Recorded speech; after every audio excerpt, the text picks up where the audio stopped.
Bonjour et bienvenue dans cette nouvelle vidéo de mon défi devenir votre entraîneur pendant 1 an. Cette semaine, je vous propose de continuer sur le thème du leader et de répondre à une question. Quels sont les enjeux à venir pour les leaders?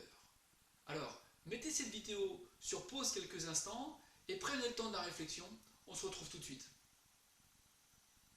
Voilà, alors, je voudrais partager avec vous, selon moi, les 8 enjeux à venir pour les leaders.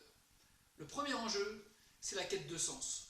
Les collaborateurs, plus que jamais, sont en quête de sens. Alors bien souvent, les managers expliquent le sens d'une action et le sens pour l'entreprise, pour le client final, mais quel est le sens pour le collaborateur lui-même? Ce qui nécessite que le manager soit bien au fait de la connaissance de ses collaborateurs, de ce qui les motive, de ce qui les fait bouger.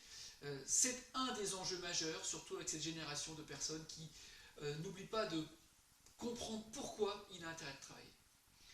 Le deuxième enjeu, il tourne autour de la confiance et de l'exemplarité.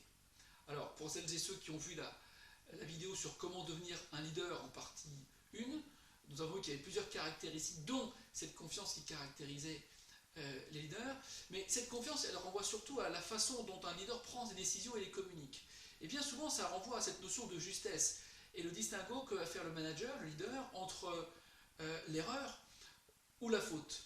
L'erreur ne doit pas être sanctionnée, elle couperait toute volonté d'initiative et couperait l'oser prendre l'initiative. Or aujourd'hui, un leader a besoin d'avoir autour de lui des collaborateurs et des collaboratrices qui osent prendre l'initiative. A l'inverse, le management de la faute, qui lui renvoie à une dérive comportementale, lui nécessite bien par contre d'être posé. Le troisième enjeu que je vois est celui de l'écoute et de la remise en question. Surtout dans un contexte de prise de décision. Souvent, les managers ont l'impression que parce qu'ils ont l'autorité de décision et parce qu'ils doivent avoir la bonne idée, alors ils vont être reconnus et légitimés dans leur rôle. Je pense que là, il y a une légère chose à améliorer. Au contraire, le but d'un leader, c'est de prendre les meilleures décisions possibles. Et le temps de l'écoute, le temps de la remise en question sur les pratiques passées, sur ce qui se passe à l'instant T, sont autant de qualités, sont autant de postures qui vont lui permettre d'être quelqu'un qui sera justement, avec son équipe, par l'écoute et la remise en question, partager les meilleures décisions possibles à prendre. Le quatrième enjeu, il tourne autour de la reconnaissance. Les individus ont tous besoin de reconnaissance. Alors certains ont besoin de reconnaissance sur le besoin d'être appréciés, d'autres sur leurs compétences. Certains ont besoin d'être reconnus sur leur performance, ou d'autres encore sur la confiance que l'on peut leur porter. Donc encore plus dans ce contexte, il est important d'avoir des temps de reconnaissance, et surtout dans un contexte de reconnaissance et d'individus qui fonctionnent en communauté. La reconnaissance par la communauté, la reconnaissance par mon groupe de travail, la reconnaissance par mon équipe et par mon manager de ce que je peux apporter sont autant de sources de motivation pour un collaborateur ou une équipe. Le cinquième enjeu, je vois autour de la convivialité et du bien-être. Alors malheureusement, ces dernières années, dans l'actualité, on a beaucoup parlé des risques psychosociaux. Je pense que simplement, la convivialité et le bien-être, c'est de faire en sorte que les équipes puissent rire, puissent s'épanouir. Alors j'avais un ami manager, d'ailleurs je lui fais un clin d'œil, qui disait une équipe qui gagne et une équipe qui rit. J'aime bien ce qu'il dit parce que c'est vrai que régulièrement, et encore plus quand c'est compliqué, eh ben, il faut savoir prendre du plaisir, ou en tout cas se reconnecter avec le pourquoi on est là. Et c'est Jack Welch qui disait dans son livre Ma vie de patron, quand on passe beaucoup de temps à travailler avec ses collaborateurs, eh ben, autant qu'on passe des bons moments avec eux. Et c'est pas antinomique d'être exigeant et de créer des sources de convivialité. Le sixième enjeu que je vois est la volonté qu'ont les collaborateurs aujourd'hui de partager la décision, ou en tout cas cette volonté de s'exprimer.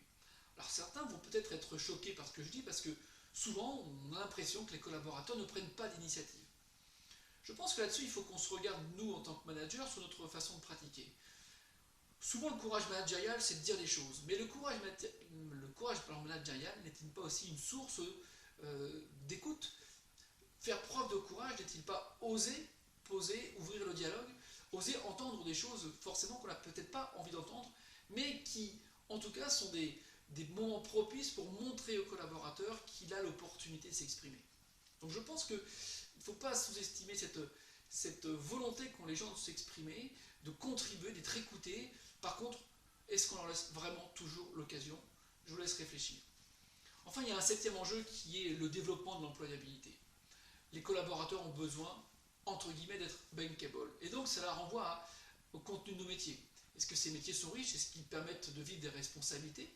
Est-ce que derrière ces responsabilités, il y a un vrai volant de décision? Et puis, est-ce que nos collaborateurs ont, de la part des managers, de l'entreprise, de leurs collègues, les feedbacks qui leur permettent de progresser, de mesurer le chemin parcouru et encore de trouver des sources de progrès qui donnent envie de continuer?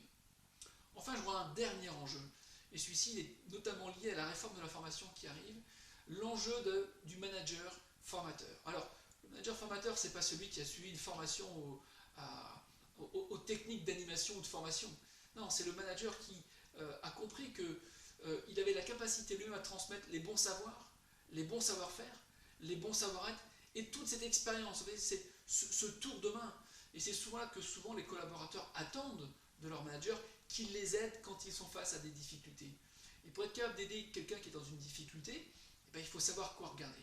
Et je pense que là, si on aide les managers, si on aide les leaders à prendre le temps de bien comprendre leur job, les points clés de leur job, alors ils pourront transmettre énormément de leur savoir, de leur expérience, pour permettre à leurs collaborateurs eux-mêmes de devenir plus performants. Voilà, alors, je vous invite, comme action concrète en termes de plan d'entraînement cette semaine, à prendre cette liste des 8 enjeux à venir, et pour chacun de ces enjeux, eh ben, de vous faire une auto-évaluation sur une échelle de 1 à 10. Voilà. Et puis de garder 2 de ces actions. Une sur laquelle vous vous positionnez déjà avec une belle évaluation et vous avez encore envie de continuer à développer ce point de force. Et puis un autre point qui est vraiment un axe pour vous à développer. Et donc sur ces 2 points, de prendre le temps de réfléchir à des solutions extrêmement concrètes. Des choses qu'on pourrait mettre en place tous les jours, comme le bonjour du matin, comme prendre le temps de demander aux gens de raconter ce qu'ils ont fait la veille, de quoi ils sont fiers. Bref, autant de ces petites techniques qui vont vous permettre justement d'être très concret en face de ces enjeux de leader. Voilà, alors pour vous aider, vous pouvez toujours utiliser le guide des 21 caractéristiques des leaders, que vous pouvez trouver sur le site en téléchargement gratuit. Il vous suffit pour ça de me laisser votre prénom et votre email et je me ferai un plaisir de vous le faire suivre.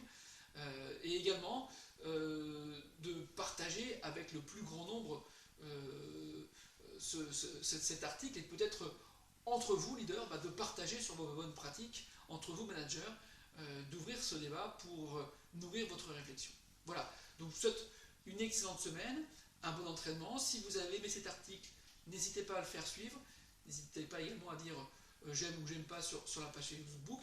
Et en attendant, moi je vous retrouve la semaine prochaine. A bientôt, au revoir.